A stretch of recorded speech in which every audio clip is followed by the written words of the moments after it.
कि ये SP 125 का इंजन हीट कर रहा है बहुत ज़्यादा। मैंने 2024 में लिया था, इंजन हीट हो रहा है।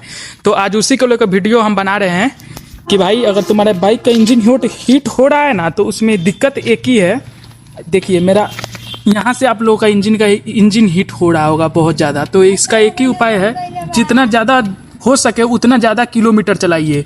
और आपका अगर 2024 में इंजन हीट हो रहा है ना, तो मतलब आपके मोबिल का जो है ना, मोबिल फिल्टर एक बार साफ करवाइए, चेंज करवाइए, और मोबिल एक बार चेंज करवाइए, तब आपका बाइक का हीटिंग शायद से कम होगा। क्योंकि मेरा भी हीट होता है, तो मैं बहुत ज़्यादा चलाता हूँ।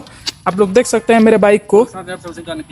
और हाँ, आप लोग कितना सर्विसिंग अपने बाइक को करा चुके हैं, आप लोग कमेंट में बताइए कितना किलोमीटर चला और कितना सर्विसिंग करा है।